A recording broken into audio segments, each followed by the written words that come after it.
Cette conférence est une conférence que j'ai donnée le 15 septembre à Annecy pour les Journées du patrimoine. Et l'Institut européen m'a demandé de revenir en parler.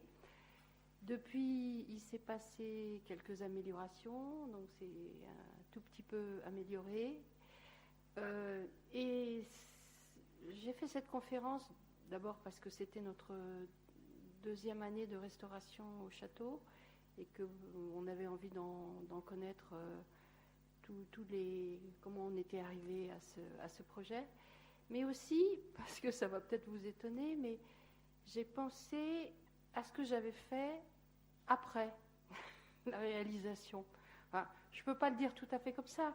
Évidemment que j'ai réfléchi pendant tout le temps de réalisation, mais quand on prend un peu de recul sur son travail, on voit des choses qu'on a dessinées à l'instinct ou qu'on a discuté et qu'on n'a pas complètement, qu'on intègre que quelques années, quelques temps après, quelques mois après, parce qu'on n'est plus dans une action et c'est souvent voilà.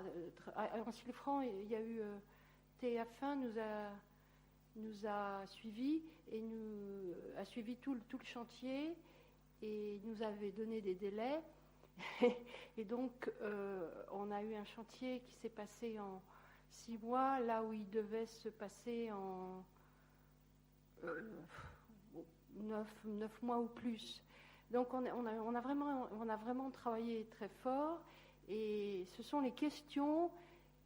Et surtout, j'ai été surprise par l'engouement que ce projet a entraîné. Annecy-le-Franc a doublé ses visiteurs. C'est pas seulement parce que les jardins attirent beaucoup, mais c'est parce que c'est la facture, le résultat qui a été réalisé, qui a attiré. Et je me suis demandé, mais pourquoi ça plaît tant? Et c'est donc toutes ces questions-là qui m'ont amené à réfléchir comment j'avais travaillé. J'ai essayé d'articuler et de vous articuler toutes les étapes, les sensations, les émotions et les discussions que nous avons eues pour réaliser ce projet très vite. Voilà, Annecy-le-Franc, je vous le présente, mais je vais d'abord parler de mon cadre de travail avec la DRAC Bourgogne. Les travaux en cours que nous venons de réaliser là à l'automne, qui sont pratiquement terminés, qui sont donc une 3e étape, et puis surtout la création de ce parterre qui a fait couler beaucoup d'encre, le réchauffement climatique par rapport à ce que nous faisons, qui est une question, pas seulement parce que cette année a été une année très chaude, mais nous savons que nous avons cela devant nous et quel sera l'avenir du parc si on n'y réfléchit pas. Et puis un projet d'avenir qui est en discussion. Donc vous allez avoir devant vous des étapes différentes, la dernière étant celle qui se discute maintenant et qui n'est pas actée. Alors voici le château vu du haut.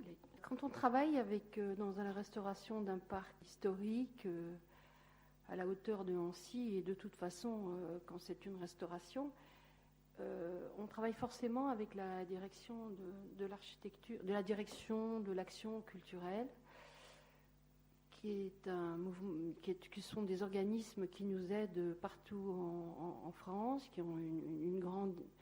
C'est très particulier à la France. Je ne vais pas vous raconter aujourd'hui d'où ça vient, mais ça nous vient de la Révolution française. Cette question, que faisons-nous de notre patrimoine? Patrie, patrimoine. C'est une vieille histoire. Nos voisins étrangers ne procèdent pas forcément de la même manière. Et les Français sont très attachés à cette journée et à notre patrimoine parce que nous y contribuons. C'est donc un bien national qui est entretenu et partagé par nous tous. Donc il y a une organisation qui, avec le temps, s'est élaborée et avec laquelle nous travaillons dans chacune de ces régions quand nous faisons face à des projets de restauration. Ça fait 30 ans que je travaille avec eux d'une manière ou d'une autre. La première fois que je les ai eus en face, j'étais très jeune et j'aménageais le site du Pont du Gard. Et je peux vous dire que c'était un morceau. Et aujourd'hui, je trouve qu'on critique beaucoup les directions par leur rigidité, alors que moi, j'y trouve beaucoup de souplesse par rapport à ce que j'ai connu. C'est normal, on a fait des pas et des pas. Et le jardin n'était pas du tout une question discutée, ou les paysages n'étaient pas une question discutée quand j'ai eu en charge le site du Pont du Gard. Et aujourd'hui, le jardin est un sujet extrêmement introduit. Nous avons en face de nous des personnes qui s'y connaissent, en tout cas beaucoup plus qu'autrefois. Et donc, c'est bien parce que ça donne une certaine souplesse dans la discussion. Il faut imaginer que le château d'Ancy-le-Franc a été acheté par un propriétaire qui a, lui, ses souhaits. Il est dessiné par moi, mais il y a aussi la direction. Et si ce château avait été acheté par quelqu'un d'autre, qui avait eu d'autres souhaits, dessiné par un autre concepteur ou conceptrice, et avec en nous une organisation différente, dirigée par des personnes différentes, je suis sûre que le projet n'aurait jamais été celui que je vous présente. Donc c'est toujours une histoire d'hommes, de femmes qui discutent de situations, et c'est ça qui est, je crois, beau et sensible, il faut en être conscient. J'ai eu ce projet en 2012, et donc avec la DRAC, on a défini, je leur ai proposé un schéma directeur de l'ensemble du parc. Le parc fait 50 hectares. Il n'est donc pas restauré d'un seul coup. On a programmé de le restaurer en 10 ans. Donc depuis 2012, il y a déjà un certain nombre d'étapes qui ont été franchies. Et quand j'étais jeune et que j'avais des projets aussi longs, parce que nos projets sont souvent très très longs, le Pont du Gard a pris 12 ans, et que vous savez que vous allez attendre, enfin je ne savais pas que j'allais attendre 12 ans, sinon je me serais peut-être effondrée avant, mais c'est difficile pour un concepteur de ne pas voir assez vite ce qu'il va réaliser, quoi. Il faut le prendre sur soi. Aujourd'hui, c'est pas du tout comme ça que je le vois. Je trouve qu'avec le temps, au contraire, on améliore ce qu'on fait, on a une idée de départ, et puis ensuite, le temps va améliorer les choses parce qu'on va voir avec plus de maturité ce qu'on a décidé en premier lieu. Donc, c'est 3 personnes, c'est 3 entités qui discutent ensemble sur ce qu'ils vont réaliser. Ça, c'est Ancy-le-Franc. C'est aussi parce que c'est un château privé. Je pense que j'aurais tout à fait un autre parcours et tout à fait d'autres manières de travailler si le château était domaine national. C'est-à-dire que j'aurais en face de moi un parterre beaucoup plus lourd. Nos entretiens seraient plus longs.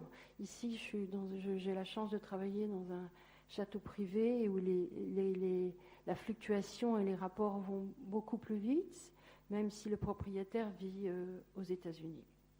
Comme certains d'entre vous n'ont pas visité ce château, c'est un château de la Renaissance italienne. Si vous n'avez pas le temps d'aller en Italie, allez au château d'Ancy-le-Franc parce que vraiment vous êtes en Italie. Je ne vais pas vous présenter le château parce que ce n'est pas du tout le sujet et que je n'aurai pas assez de temps, mais c'est un château magnifique.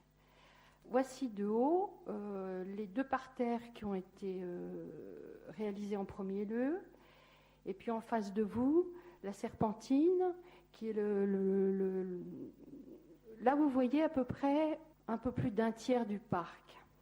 La serpentine, c'est un cours d'eau qui est en face, qui a eu beaucoup de modifications et qui est magnifique, qui est peut-être la pièce de choix quand on arrive et celle qu'on a envie de voir. Je vais vous faire une petite promenade du jardin avant qu'on parle des sujets de restauration et comment on les a fait. Ici, vous rentrez dans le parc, dans un bois, parce que vous allez voir la folie que vous avez vue dans le château en parcourant le château. Et c'est vraiment spontanément ce que tous les visiteurs font. Ils ont envie de voir cette magnifique folie qui est sur un étang. À partir de cet étang s'articule un canal qui est exactement dans l'axe et qui va traverser tout le parc. Vous voyez cette photo ici qui montre la folie. De plus loin ou de plus loin, à l'automne, on a élagué les arbres pour les voir de mieux en mieux du canal.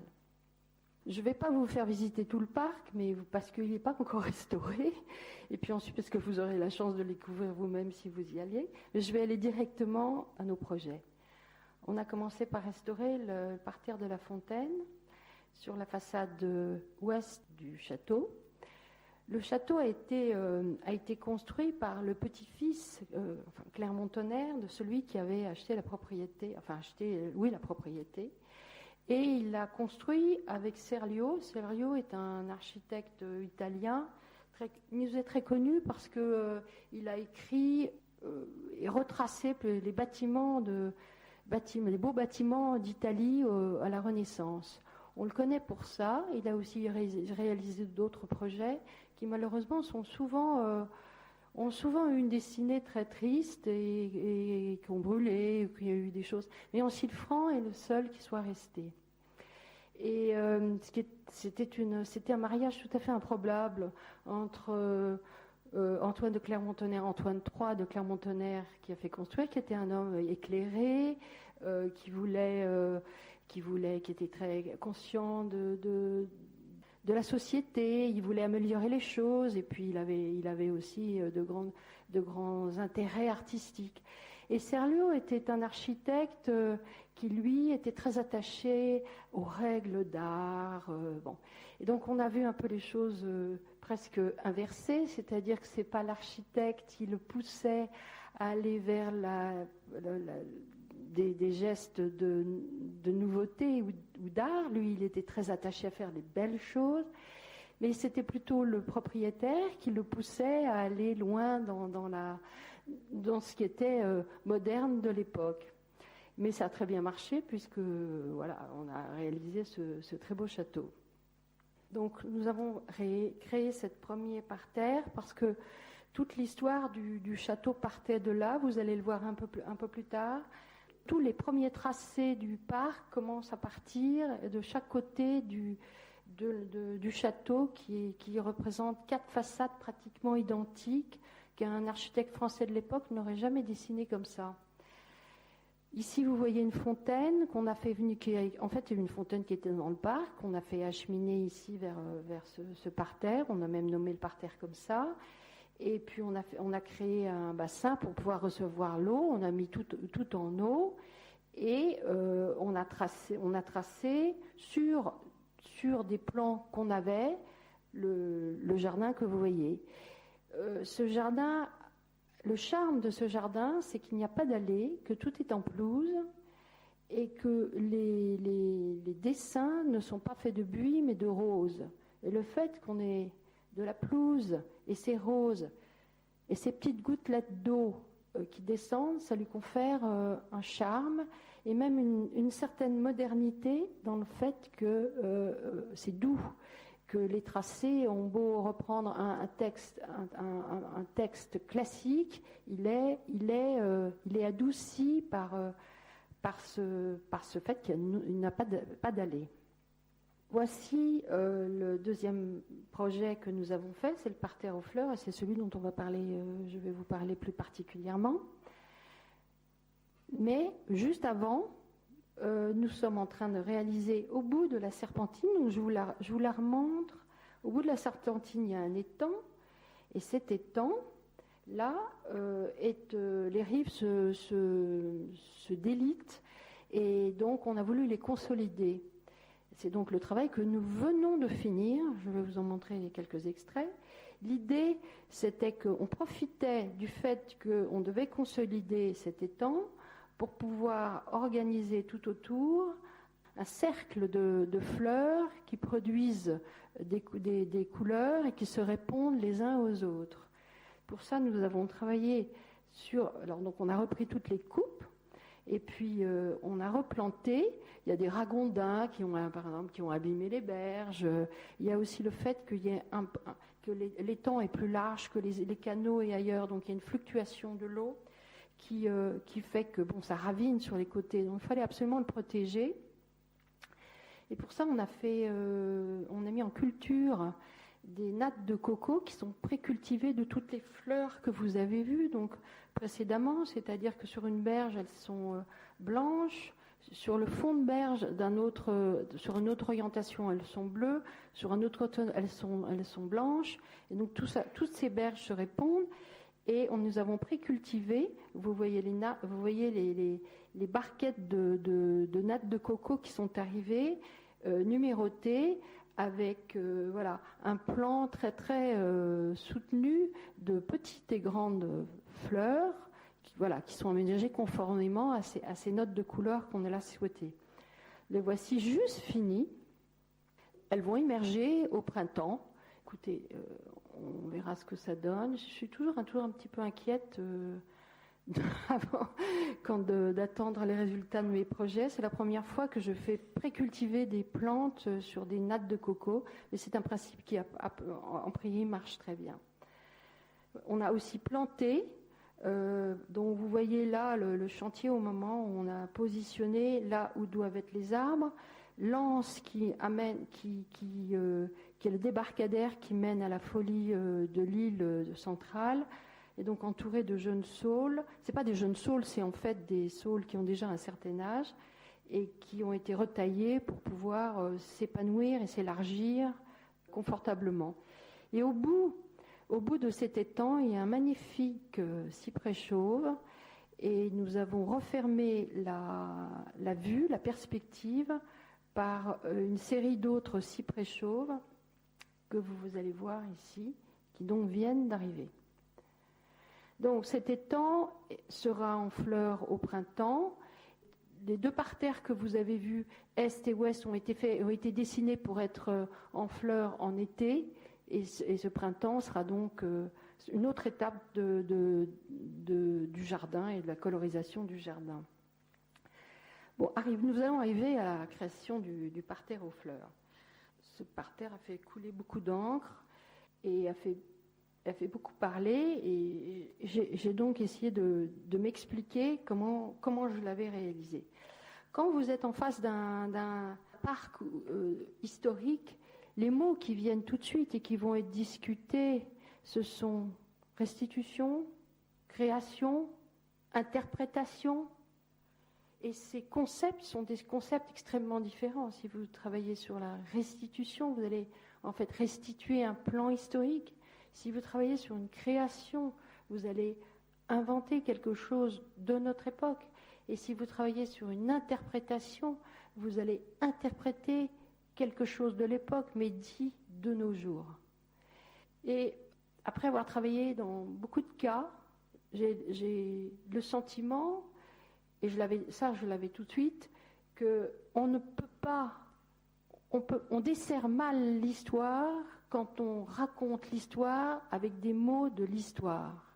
Il faut raconter l'histoire avec nos mots contemporains et nos émotions contemporaines et notre vision présente.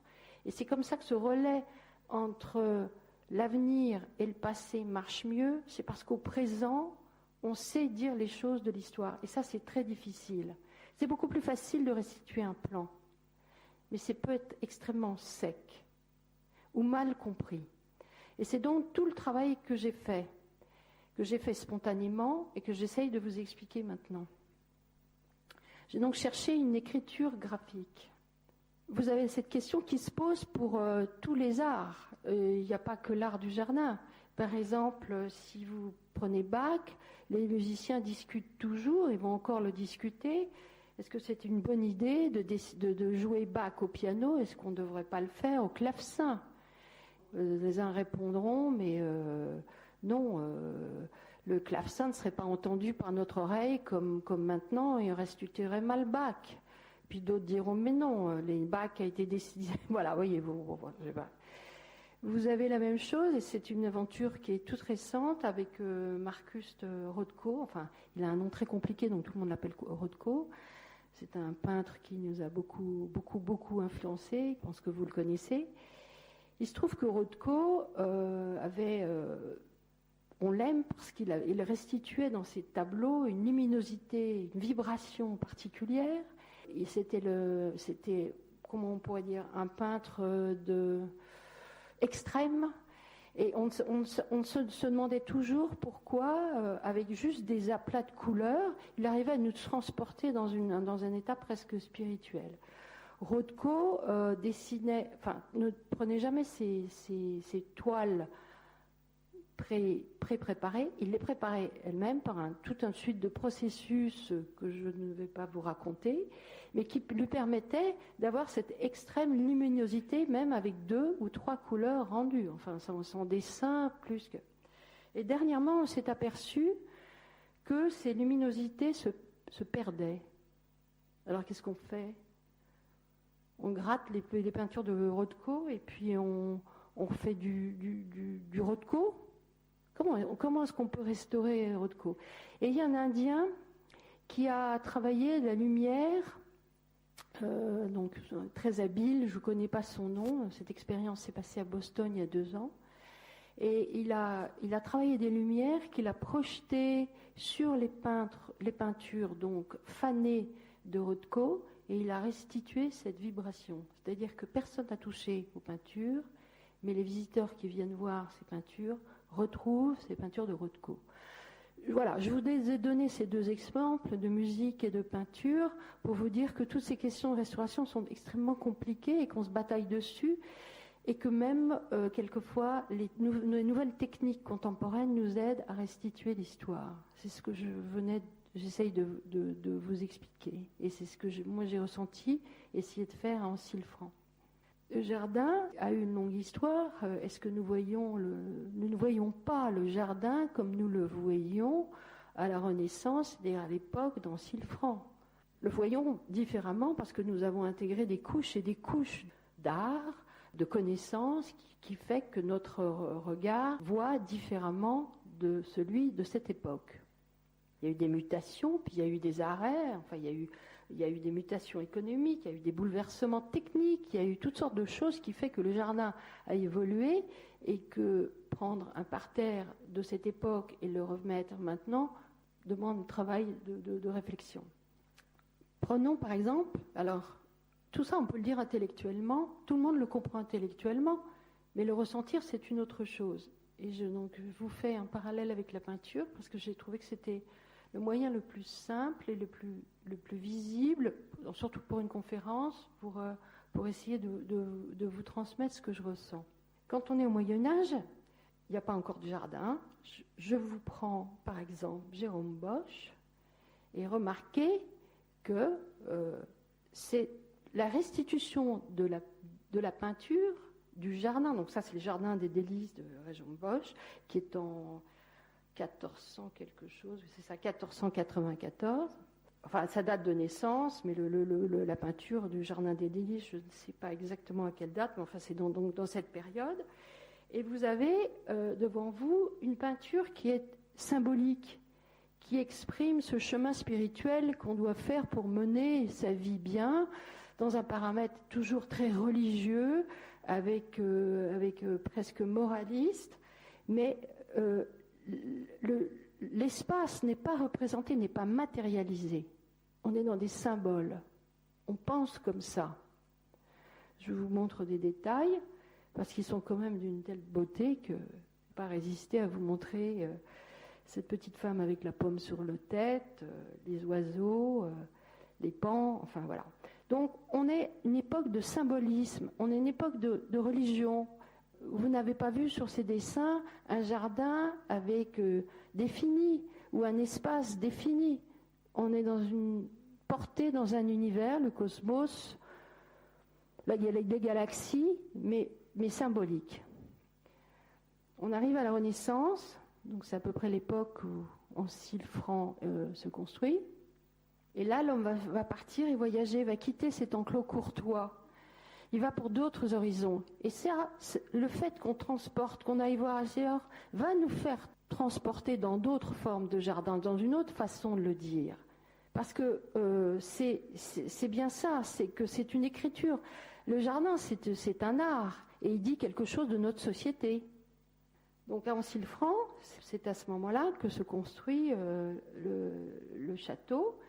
et que l'on construit, on implante en face du jardin une première terrasse qui a certaines similitudes, pas tout à fait, mais voilà, on comprend, on est dans une terrasse, c'est comme ça que l'on procède à l'époque. Cette terrasse, je vous la montre implantée dans le parc actuel pour que vous en voyez la surface. Voilà. Là, vous avez vu ce château avec ce qu'on appelait les parquets, qui est maintenant posé à peu près à l'emplacement et les serpentines que vous avez vues précédemment. Comment est-ce qu'on faisait un jardin sous la Renaissance à cette époque, en Silfran? Ma conférencière précédente vous l'a dit, ça fait partie des premiers jardins qu'on a fait, et Diane de Poitiers était aussi liée à cette famille. En fait, on traduisait cette façon de faire. Il n'y avait pas encore d'art du jardin en soi. On prenait les techniques du bâtiment et on les transposait au sol. On les rapportait au sol. Ça porte même le nom de parquet. Donc on faisait des droites, des cercles, des triangles, on rejoignait tout ça comme on aurait construit un bâtiment. Et c'est ça qui est difficile pour nous de comprendre, parce qu'il faut imaginer que autour de donc souvent, quand on restitue des plans comme ça, on dit mais c'est un peu rigide. Ça n'est pas rigide, puisqu'il faut imaginer que ces morceaux de géométrie très sophistiqués se trouvaient dans une France où on était 15 à 18 millions de personnes, aucun rond-point, pas d'allées, pas d'urbanisme comme on a maintenant, uniquement des champs et voilà, quelques villages. Les grandes villes étaient, ou les agglomérations plus importantes, étaient loin, très loin les unes des autres. Donc ce rectangle de géométrie dans un espace comme ça extrêmement rural d'arbres et de pelouses était au contraire extrêmement spectaculaire, ce qui ne serait pas maintenant. C'est un peu comme si un voyageur de désert rencontre tout d'un coup un oasis. Ça, il faut se transporter derrière pour le comprendre. Le voici donc, je viens de vous le montrer pour que vous ayez une dimension des surfaces dont on parle. Ça fait à peu près 150 mètres carrés, 150 mètres de long. Et c'est par terre, on allait chercher des petites fleurs qui étaient dans les prés à côté et on les rapportait à l'intérieur. C'était donc extrêmement fragile.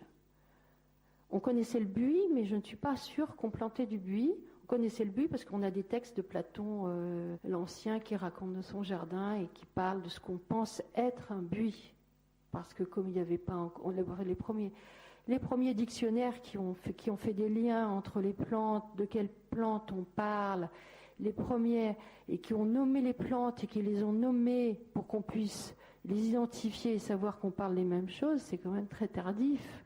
Donc quand on a un texte je dis Platon, c'est Pline le Jeune, quand on a un texte de sa maison, comment il construit sa maison, on imagine qu'il parle du buis et de cette forme de buis.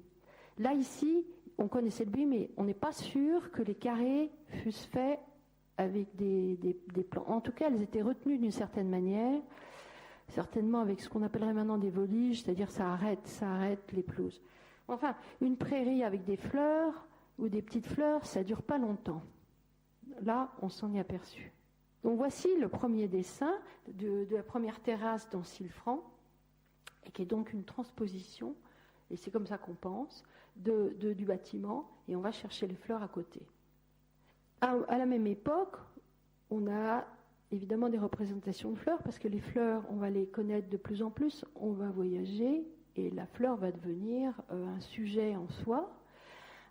Donc on a fait des tapisseries dans toute l'Europe, des tapisseries aux 1000 fleurs, et là vous retrouvez qu'à la même époque que Jérôme Boeuf, plus ou moins, le dessin qui est représenté est lui aussi sans échelle, immatérialisé, on est dans un univers. Bon, ensuite France se construit, et c'est François de Clermont-Ferrand, donc le Clermont, petit-fils ou fils de celui qui fait construire le bâtiment, pour sa femme, peint panneau de bois avec les premières fleurs, et il faut imaginer que s'il a fait peindre ces fleurs, c'est parce que c'était une extrême curiosité, puisque autrefois on allait chercher des plantes de prairie, Et là, les voyageurs commencent à voyager dans le monde et rapportent des choses curieuses et merveilleuses que sont les fleurs. On commence même à faire des herbiers. Et pour sa femme, il a fait dessiner ces tableaux. Donc il y a 35 espèces différentes dessinées à différentes saisons, à différentes périodes de la saison. Quand on rentre dans cette chambre, comme je suis rentrée, j'ai eu un coup de cœur et je me suis dit c'est le sujet. Comment j'allais faire, mais ça, je savais que ça allait être le sujet.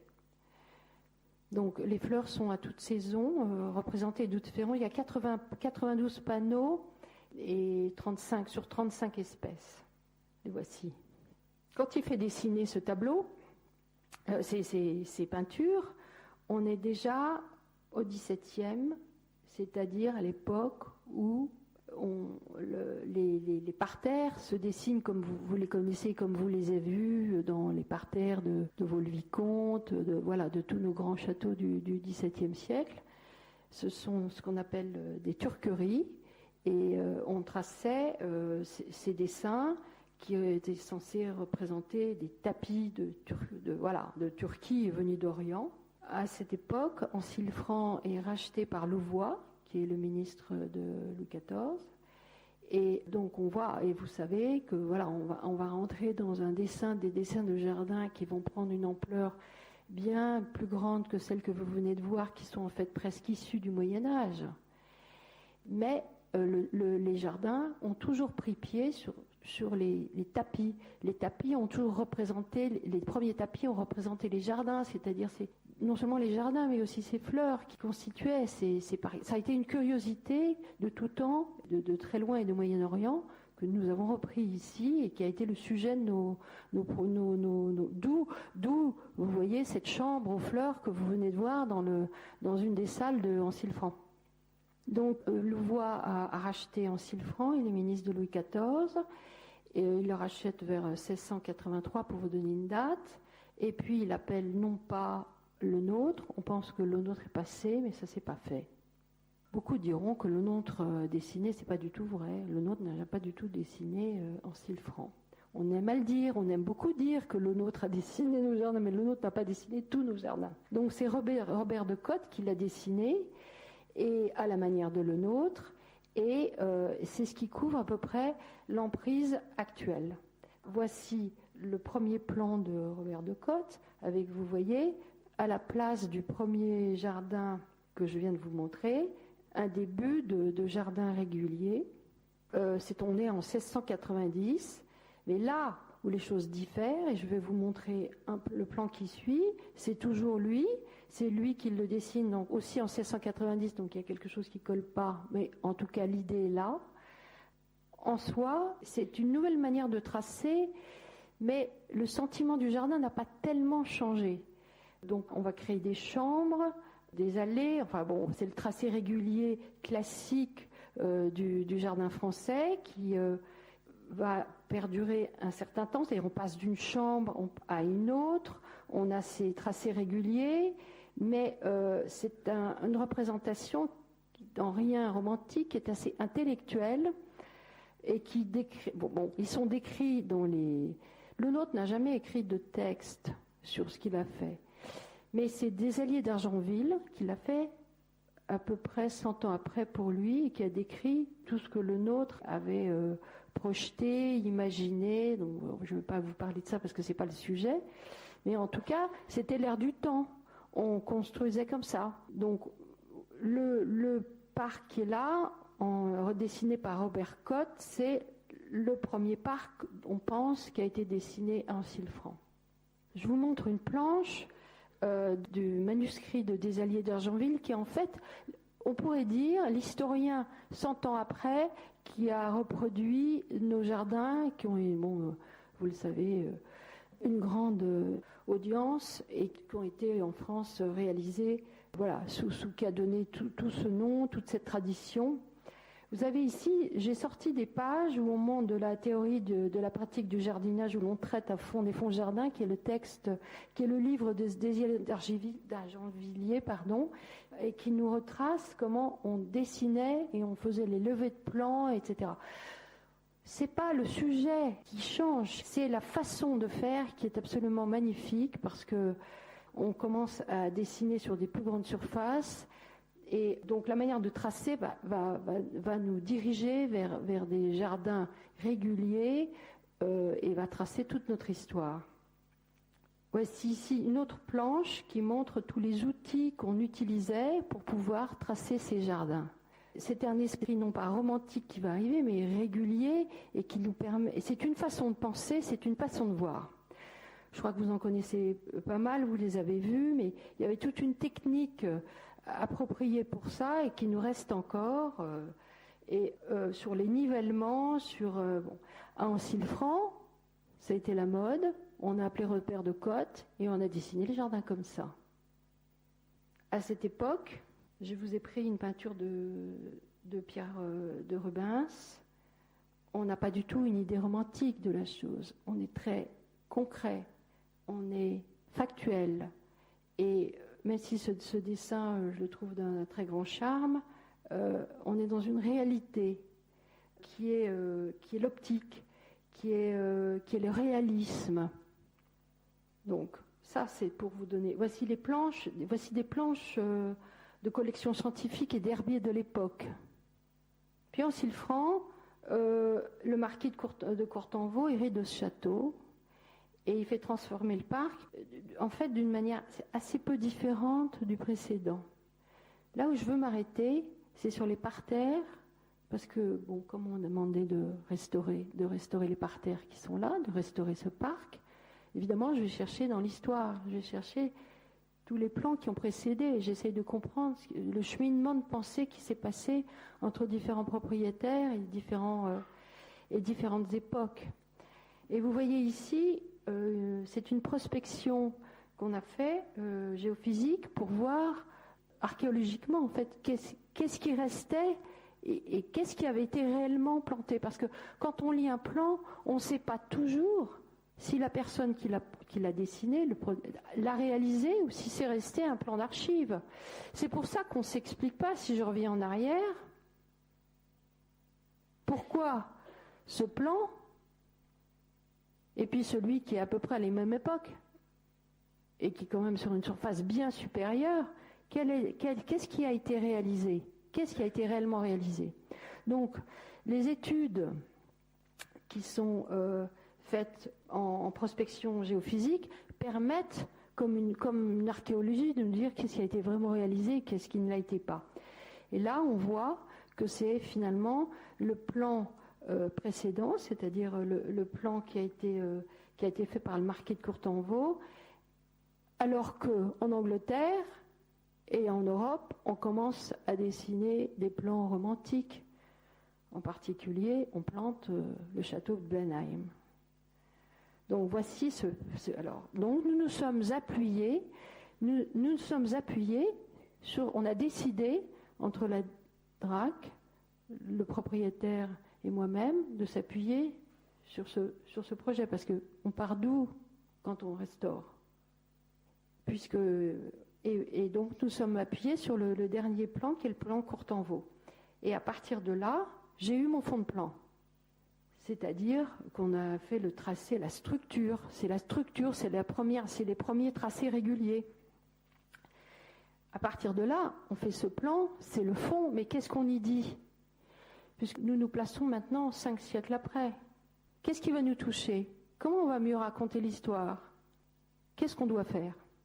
Alors, on avait un sujet, on était sûr qu'on voulait prendre les fleurs du parterre de la chambre aux fleurs, que c'était un sujet magnifique. Mais les fleurs, on les a vues, on est allé les chercher dans le monde entier. Les plantes ont bougé d'un siècle à un autre. On en a introduit. Comment on parle des fleurs? Autre chose, les plans du XVIIe, ils étaient faits avec des buis, essentiellement. Les tracés réguliers du XVIIe ou de l'époque de Courtanvaux sont faits avec des buis. Or, le buis est malade. Est-ce qu'un propriétaire se lance dans un parterre aussi important en risquant de prendre en fait la plante qui était utilisée majoritairement et qui était la plante Voilà. Est-ce qu'il va prendre ce risque pour des milliers de plantes qu'on va mettre, des centaines et des milliers de plantes? Donc ça a été une grande discussion ça nous a pris. Au moment où on a choisi de faire ça, il y a eu un autre plante, je me souviens plus, qu'on voulait prendre, et on s'est aperçu qu'en Angleterre, elle était malade.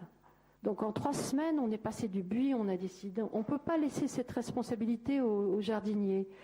Parce que, en fait, ce qu'on sait, c'est que je l'ai dans un autre jardin que j'ai réalisé en Dordogne, qui a 30 ans, et les boules de buis sont gigantesques, et donc personne ne se voit remplacer les buis par autre chose, c'est vraiment le fond du jardin. Donc on a vu que si on travaillait d'une certaine manière avec des pièges à insectes, en prenant des précautions, celle-ci et celle-ci, on pourrait maintenir les buis, et on pourrait maintenir aussi toute cette période de maladie, parce qu'on sait que dans 4, 5, 6 ans, on va vaincre la maladie, et donc voilà, on va pouvoir faire le pas. On sait exactement un peu comment, mais est-ce qu'on donne cette responsabilité aux jardiniers? Moi, en Dordogne, j'ai des pièges à buis, et c'est le jardinier qui s'en occupe, mais c'est pas aussi grand que ce jardin, et les buis n'ont pas de problème. Mais ça demande une vigilance extrême. On sait que les buis sont malades, particulièrement dans les parcs ou les jardins qui ne sont pas surveillés. Parce que la maladie vient à toute vitesse, les insectes les mangent à toute vitesse, et hop, en un coup, voilà, en un mois, le buis. Mais il y a d'autres jardins où si les insectes ne touchent pas, ils ne sont pas abîmés. Bon. Donc nous, on n'a pas voulu prendre la responsabilité. Ça dépend des régions aussi. Il y a des régions où la maladie est arrivée, et d'autres où la maladie n'est pas arrivée. Voici le jardin de Vaux-le-Vicomte, pour vous donner une idée. Et le voilà maintenant. Il a été atteint de la maladie. Donc vous voyez, c'est une extrême responsabilité que de choisir le matériau qui va constituer la structure du projet. Donc on a procédé de la même manière qu'à Chambord, et on a utilisé le fusain, le fusain qu'on appelle le japonais. Alors qu'est-ce qu'on va dessiner? Comment ces plantes on va les faire? Comment on va dessiner les plantes? Comment on va nourrir le parterre? Et ça, c'était toute la question. Comment se projeter 5 siècles en arrière, et comment en fait restaurer un parc et le faire maintenant avec notre sensibilité, notre émotion de maintenant, mais pour traduire l'histoire. Et je vais vous faire une petite promenade au travers de la peinture pour essayer de restituer ces émotions que nous traversons et que nous avons intégrées. Au XVIIe, donc je vous ai montré Rubens, un dessin précis, concret, on est dans une réalité. Passe au XVIIIe le romantisme. Je vais vous montrer, c'est Paul Huette qui à ce moment-là m'aide. On est dans l'institution d'un état d'âme, c'est tout à fait autre chose. On revient dans une période du paysage réaliste avec Courbet. On va passer au passage impressionniste parce qu'on découvre la photo. Ensuite, on va encore avancer, on va avancer, et on arrive vers la peinture abstraite. On avance encore, et tout dernièrement, des paysagistes comme moi, et je ne suis pas la seule, ont été très influencés par le land art aux États-Unis. Et ensuite, on peut dire qu'Artus Bertrand a aussi apporté autre chose, parce que maintenant, on voit de haut. Enfin, c'est pas Artus Bertrand qui a apporté quelque chose, c'est que maintenant, nous voyons nos paysages de haut comme on ne les voyait pas au XVe siècle. Si, on faisait des petites tours dans les parquets que je vous ai montrés, précisément pour les voir de haut. Et c'était des petites tours. Maintenant, on a une vision, et on parle, et on sait, et on vit avec la terre que nous regardons du haut. Donc voici Pierre-Paul Rubens, l'effet de Paul Huette. Est-ce que c'est pas un rêve, ça? Courbet, qui s'attachait à la réalité. Et je n'ai pas trouvé beaucoup de dessins de Courbet du paysage, il a surtout fait beaucoup de visages, mais là c'est son village natal. On passe à Monet, Etretat, on est tout à fait autre chose, on parle du sentiment, de l'impression, la photo est arrivée. Nicolas de Staël. Et là, l'expression est complètement, voilà, j'ai pas besoin de la décrire, c'est des sentiments, comment dire, à l'état brut, à l'état qui est dicté, peu de choses. Il y a très peu de choses. Il y a très peu de dessins, mais il y a une impression magnifique. Je viens d'entendre superbe, c'est vrai, je trouve ça superbe. De Kooning, j'ai fait mes études aux États-Unis et c'est un personnage, c'est un peintre qui m'a beaucoup touchée, c'est la même époque. Olivier Debré. Voilà, nous portons tout ça. Nous ne pouvons pas dessiner nos jardins en évacuant tout cet art que nous portons. Le land art. Alors, certains connaissent, savent ce que c'est, d'autres pas. J'ai fait mes études, donc, comme je disais, aux États-Unis, et c'était une époque très forte. Je suis allée visiter beaucoup de cet art, de ces projets qui étaient en fait une sorte d'art, travailler dans la nature avec les éléments de la nature, le vent, la pluie, l'eau. C'est-à-dire ne pas faire un projet qui pourrait être transporté ailleurs, mais faire un projet parce qu'il peut vivre là. Il est fait pour être là. Ça, c'est le Jetty Spiral de Robert Swenson, certainement un des plus connus. Il est sur le lac Salé en haut, au nord des États-Unis. Et alors, vous le voyez là de haut, c'est une énorme crosse. Vous voyez, si un petit bonhomme marchait dessus, il serait tout petit. Il a construit cette énorme crosse dans la nature. Et comme c'est un lac salé et qui bouge de temps en temps, c'est une sorte de champignon rosé qui le transforme. Donc c'est quand même c'est un acte dans le paysage. On est très loin du parquet de la Renaissance et on est aussi très loin des projets de Le Nôtre qui sont faits à l'époque de Vauban avec concret, les perspectives montées. En fait, le dessin Renaissance ne change pas beaucoup, mais ce qui change beaucoup, c'est les dimensions, c'est les chambres dans lesquelles on rentre, c'est l'aventure du jardin. Mais lui-même, le jardin, l'expression du jardin, il change beaucoup plus pendant la période romantique, avec les Anglais. Donc, Arthus Bertrand. Sur la base du tracé du parterre Mantoue que je vous ai montré, la structure, on a donc décidé là d'être tout à fait conforme à l'histoire et de prendre le parterre tel qu'il avait été décidé par Mantoue. On a aussi décidé qu'on s'inspirerait du jardin de la chambre des fleurs et nous avons choisi de prendre 4 tableaux différents. On aurait pu en prendre beaucoup.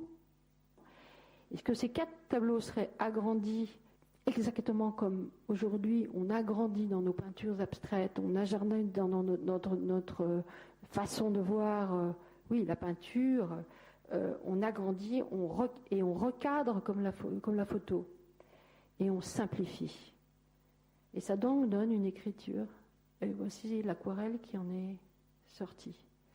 Je vous raconte les choses comme ça, mais c'est parce que je me les suis expliquées comme ça. Mais en fait, je l'ai fait assez spontanément et ça a tout de suite intéressé à la fois, été retenu par la DRAC et par le propriétaire. J'ai agrandi 100 fois 4 tableaux qui ont été, 100 fois je veux dire de dimension, 4 tableaux qui sont dans la chambre aux fleurs. Il s'agit de 2 roses et d'une anémone et d'une tulipe. Parce qu'en fait, si le procédé est le même, il fallait que je choisisse des fleurs qui soient quand même différentes dans leur structure pour qu'en se promenant dans le parterre, on ait des sujets différents. Et voici ce que ça donne. Il faut imaginer, donc ce sont des petits fusains japonais et qui vont pousser et prendre toute la place des voliges que nous avons. Je vais vous montrer le chantier. Des voliges que nous avons tracés pour pouvoir donner strictement la composition des tableaux. C'est ça qui était difficile. Alors chaque fois qu'on fait un jardin, on a toujours un enjeu différent parce qu'on utilise une technique différente, une façon de travailler. Et tout ce qui fait battre le cœur, c'est que vraiment c'est quelque chose de nouveau qu'on aborde. Même avec l'âge, même si on sait qu'on va réussir et qu'on sait, on sait à peu près comment on va faire, c'est toujours une aventure parce que c'est toujours nouveau. Cette discussion, le parterre, on le voit d'en haut ou on le voit d'en bas. Et les jardins italiens, c'est une idée italienne. On regarde le jardin au XVIIe, on le regarde de l'étage noble du premier étage. Et cette discussion a été abordée avec l'ensemble des partenaires. Et moi, je trouvais qu'à notre époque, il y aurait plus de personnes qui visiteraient d'en bas que d'en haut, et que peut-être cette question pouvait être posée. Voilà, il a été décidé que l'impact serait donné du haut. Là, je viens de vous faire visiter le jardin du bas. Vous avez vu la photo d'en haut, et donc vous comprenez ce que je veux dire. Donc c'est un chantier de 9 mois. En fait, on l'a fait en 6 mois, et comme tous les chantiers qu'on fait vite, c'est plus 9 mois, c'est 12 mois après qu'il faut pour rattraper. Donc voici, je vous montre, on est parti de là. 6 mois avant, c'était comme ça. On a commencé par la fontaine parce que c'était la plus longue, parce que quand vous faites tailler toutes les pièces qu'il faut pour faire la fontaine, le tailleur de pierre va mettre un certain temps, et en fait il va mettre presque plus de temps que nous, donc on a commencé par tout. Je voudrais aussi vous signaler un problème, une question qui était très difficile pour moi et qui s'est posée. La DRAC m'a demandé de ne pas descendre à moins de 30 cm au-dessous du sol. Il y a eu un moment difficile, et pour résoudre cette question, comment est-ce qu'on fait? C'est parce qu'il voulait en fait garder, oui monsieur, c'est ça, il voulait garder des fonds archéologiques, c'est-à-dire faire des sondages et voir, bon. Moi j'ai toujours eu des doutes sur le fait qu'après ce jardin, on n'allait pas en faire des sondages. Mais on peut faire des sondages effectivement dans les parties de pleine terre, mais je n'imaginais pas qu'on ferait des sondages dans la fontaine, par exemple, enfin dans le bassin, vous voyez, qu'on détruirait le bassin. Bon. Nous avons quand même respecté cette consigne, qui était une consigne, qui nous bloquait tout le jardin, parce que si on ne faisait pas la consigne, si on ne respectait pas la consigne, on attendait peut-être 3-4 ans que la direction de l'architecture fasse venir les archéologues qui avaient d'autres chantiers, et un programme de chantier sur plusieurs années encore, avant qu'on puisse intervenir. Donc, ça, c'est le genre de problème qu'un concepteur a fait face. Il doit pas seulement dessiner ses jardins et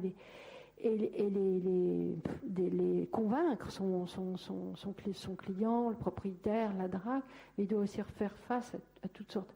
Bon, moi je comprends que la DRAC veuille des traces historiques, parce que sinon, si on n'avait plus aucune trace, on ferait... Mais quelquefois, les choses sont... Alors, on a monté d'1 centimètre de terre tous les mètres. Quand on monte, à l'œil, ça ne se voit pas, mais plus on montait, ça avait l'air plat, mais plus on montait, plus je gagnais de la terre au bout pour faire la fontaine, le bassin. Et les parterres ont été soulevés au lieu d'être creusés. Et comme nous ne plantions pas d'arbres, nous n'avions pas besoin de fosses de plantation qui soient si profondes.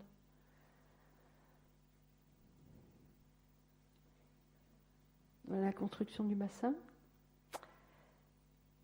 Avec son échantillon, on montre toujours des échantillons, ce qu'on fait.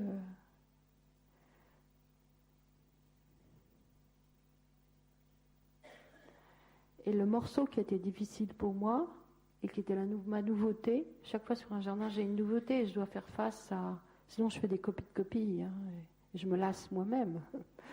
Mais la nouveauté, c'était qu'il fallait reproduire exactement ces tableaux, très très précisément. Alors d'abord, les tableaux étaient carrés et nos parterres étaient rectangulaires. Donc il a fallu adapter. Alors on a travaillé avec des procédés maintenant, Photoshop, enfin voilà, des noms que vous connaissez peut-être, des techniques numériques pour arriver à cette exactitude, mais il a fallu recadrer de façon à ce qu'un carré rentre dans un rectangle et que ce soit agréable à l'harmonie. Et ensuite, il a fallu guider pour que précisément les dessins soient faits. Et on l'a fait avec des voliges, c'est ce que vous voyez là sur la photo. Et figurez-vous, à chaque fois qu'on fait quelque chose de nouveau, on doit prendre une entreprise qui elle-même n'a pas toujours réalisé ce genre de projet. Et donc on est allé chercher les entreprises qui font les garde-fous dans les autoroutes, à qui on a appris à sinuer. Parce que l'autoroute, c'est droit en principe, les garde-fous. Et donc ils ont monté les voliges. Et la difficulté, en fait, il y avait donc 4 rectangles. Sur le premier rectangle, on s'est essayé, puis après sur les 2 autres, on a trouvé les techniques. En fait, on soudait les morceaux ensemble. Avant, on les posait, puis on mettait la hauteur pour la voir. Parce que ce qu'il fallait, c'est avoir les voliges de plein pied, droit, voilà. Parce que le sol, on a eu beau niveler le sol, il est toujours un tout petit peu mouvant. Et la beauté, c'était que ce soit plan. Et pour que ce soit plan, il fallait ajuster les pieds que vous voyez sur les voliges, et les pieds étaient différents. Et on ne l'a pas compris tout de suite. Donc on avait, ça tanguait.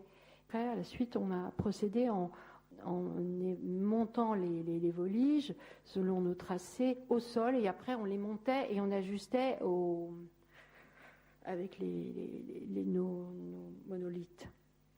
Je vous ai montré une planche de Désailliers d'Angenville où il montrait comment il faisait ses parterres, vous vous en souvenez, avec des traits, avec les abscisses et les ordonnées, et pour construire ces jardins. C'est-à-dire que, moi je me suis trouvée face au même problème. C'est-à-dire que le tableau qui est agrandi 100 fois, il faut le tracer au sol correctement.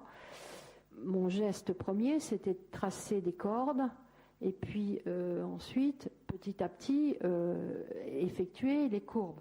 Et là, le géomètre qui avait pris les plans et nous a dit, mais arrêtez, donnez-moi votre fichier numérique, je vais le mettre dans mon monolithe, et puis je vais vous tracer au laser tous les points. Et on a tracé au laser tous les points. Ça veut dire que la technique moderne de toute époque a toujours aidé à progresser. Vous voyez donc les parterres, vous voyez les dessins qu'on a soumis pour qu'ils puissent suivre exactement. Donc moi j'avais mis des cotes partout. Le géomètre nous a aidé à faire, c'était qu'il a projeté ces fichiers-là au sol, et il a mis tous les points de laser partout, et on a reproduit à la craie ou autre. Comme vous voyez, on n'a pas mis les fonds de tableau tout de suite, on les a fait sur les pelouses. Et ensuite on a mis les gravillons, les fonds. Alors, les gravillons ont été toute une question parce qu'on avait très peur on a mis du quartz blanc, mais moi j'avais très peur que la luminosité avec le soleil qui tape dessus nous éclaire et nous éblouisse. Donc il y a eu une grande discussion. Dans un premier temps, le propriétaire voulait des briques rouges comme on a fait à Vaux-le-Vicomte et ailleurs. Mais moi ce fond-là n'aurait pas marché avec la façade blanche du château, et donc on fait on met des échantillons et on voit ce que ça peut donner in situ. On a eu une canicule à ce moment-là, on a perdu un tiers des plantes. On a fait des bassins pour pouvoir les mettre dedans et les protéger. Bon, c'était comme un grand chantier. Et puis, le voilà, sous la neige. Donc, il faut à peu moment, je pense, estimer 3 ans pour que les parterres arrivent à leur dessin de maturité. Et maintenant, qu'est-ce qu'on fait? Parce qu'il faut arroser tout ça. Nous avons deux jardiniers qui entretiennent le jardin sur les 50 hectares, mais ils n'entretiennent pas les parterres, ça serait beaucoup trop. On a donc une équipe de renfort. Je ne sais pas si vous en avez entendu parler des CAT, c'est-à-dire ce sont des entreprises qui emploient des personnes, voilà. Et donc ce sont 2 CAT dans le coin qui s'occupent des parterres du mois d'avril à novembre, une fois par semaine. Ils viennent avec une équipe de plusieurs, et que ce soit sur le parterre de la Fontaine ou le parterre aux fleurs, ils viennent pour entretenir. Parce que faut savoir que si on laisse ces parterres ne serait-ce que 3 semaines, sans arrosage et sans désherbage, etc., c'est fichu. Et je pense qu'en 2 mois, c'est totalement fichu. Donc, l'avenir nous fait peur. Et donc, comment procéder? Alors, quelquefois, vous connaissez cette expression qu'il y a un bien pour un mal. Je vous montre le parc en Silfran dans sa totalité. Je n'ai pas raconté toute l'histoire du parc et des dessins du parc, parce que le sujet c'était le parterre aux fleurs, et c'est ce qu'on fait maintenant. Mais la beauté de ce parc, quand même, je peux pas omettre de raconter ça. C'est un croisement entre le parc classique, régulier, Courtenvaux que vous avez vu, et ensuite des étapes suivantes qui sont des étapes romantiques. La serpentine et l'étang en est un exemple. Donc c'est un beau parc parce qu'il marie différentes époques qui s'harmonisent très bien entre elles. La grande surface bleue que vous voyez ici, c'est la place où étaient les bois. Bon, voilà, il y a eu des guerres, des trucs. Maintenant c'est vide. Et puis, si vous regardez plus bas, vous voyez un tracé rectiligne du canal, c'est le canal de Bourgogne. Il passe là devant le château d'Ancilfranc. Et puis si vous regardez encore plus bas, vous avez une rivière, c'est l'Armançon. L'Armançon, c'est un des affluents qui arrive à la Seine, et qui, quand la Seine monte, c'est l'Armançon qui en général l'a alimenté.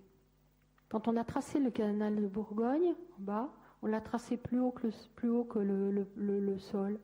Et donc toutes les eaux qui descendaient du parc d'Ancilfranc descendaient et coulaient. Et maintenant, elles ne coulent plus.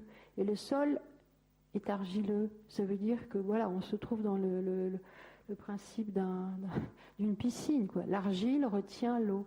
Donc cet énorme plan d'eau que vous voyez, ce sont c'est les pluies, en hiver, les stagnances de l'eau qui stagne. Le propriétaire souhaite depuis très longtemps qu'on arrive à résoudre cette question d'assainissement parce que ça réduit les espèces. La palette végétale qu'on peut planter est moins large puisqu'ils ont les pieds dans l'eau tous les hivers.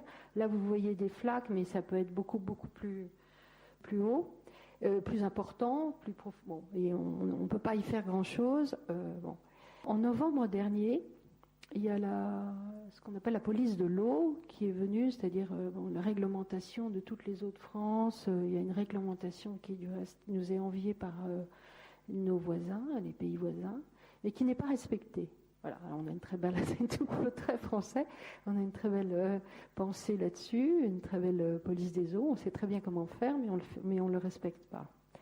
Et en décembre dernier, il y a eu un article qui est passé dans lequel nous sommes maintenant soumis de respecter cette loi bien faite.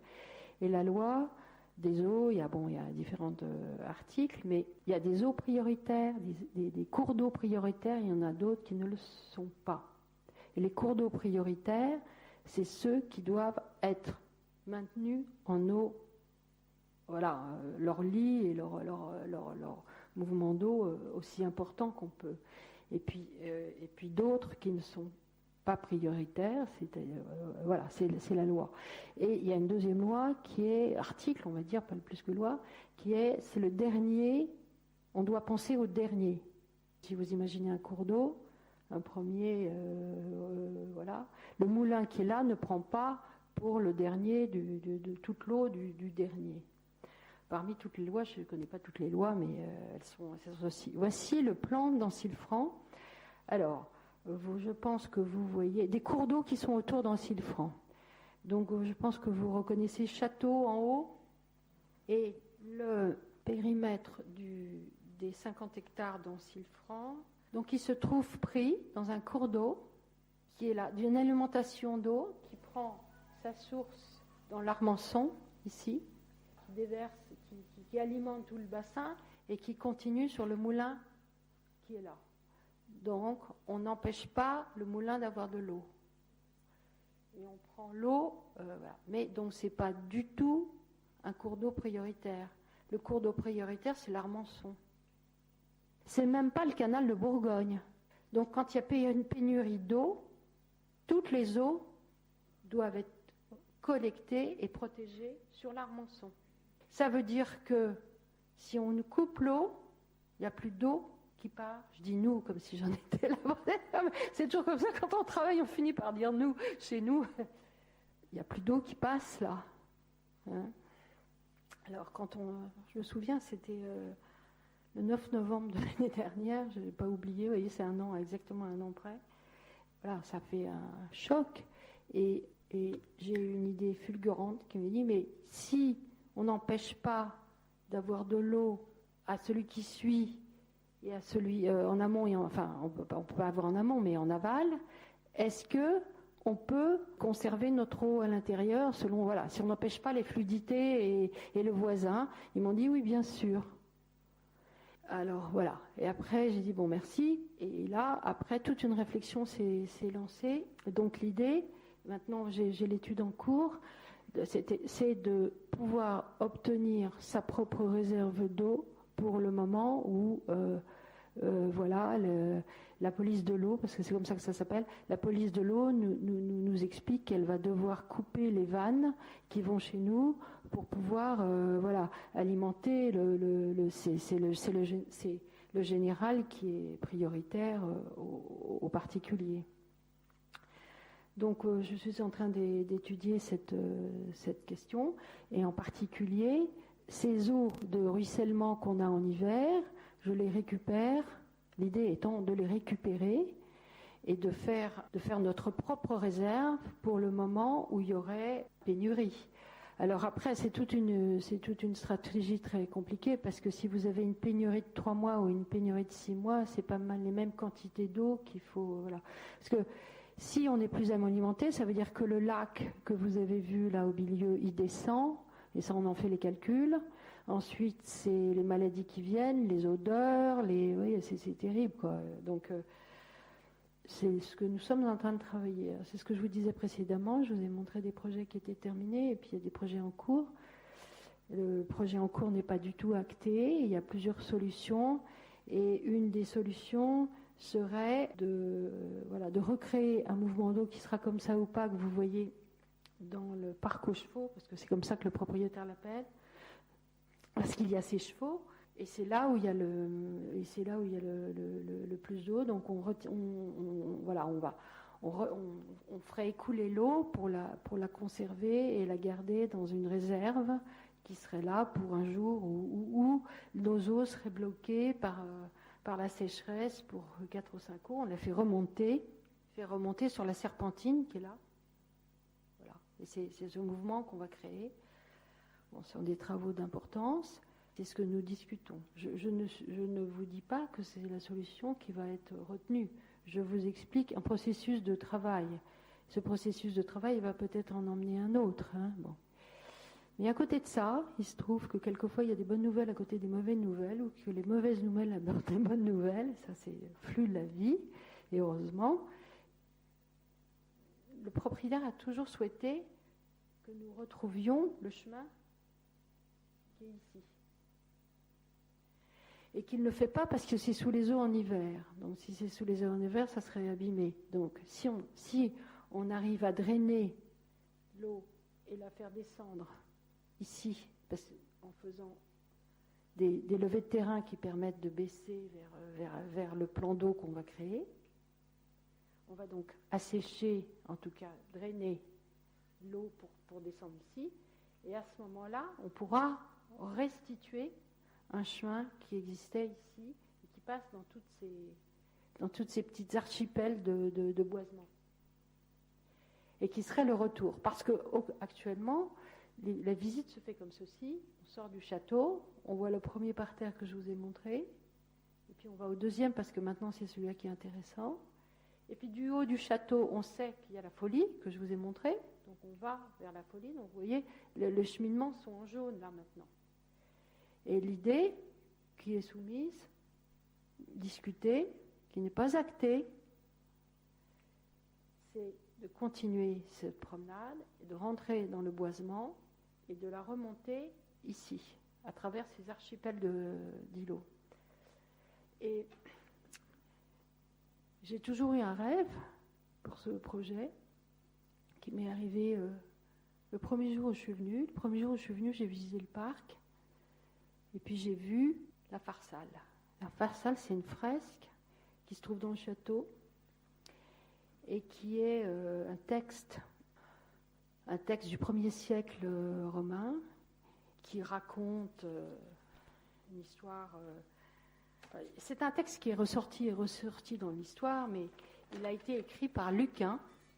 Lucain, à peu près au moment où César, enfin c'est pendant le règne de Néron, et c'est le premier texte pacifique que nous connaissons. Et Lucain est un personnage un peu bouillonnant, mais il a écrit ce premier texte qui dit « César, t'as gagné la bataille, et regarde tous les morts. Et cette fresque a été dessinée à la Renaissance par les artistes de Fontainebleau. C'est un chef-d'œuvre. Voilà, elle raconte cette idée que, bon, à quoi ça sert de se faire des guerres.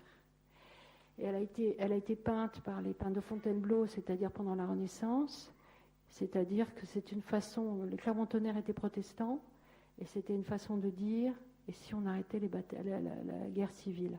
Parce que le premier titre, c'était pas la Pharsale, mais c'était la guerre civile.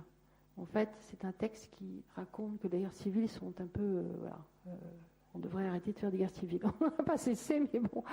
Et il le ressort à la Renaissance. Et comme souvent, on ne ressort pas un texte du jour, mais on en ressort un texte plus ancien parce que c'est plus facile à faire passer. Il sort la Pharsale.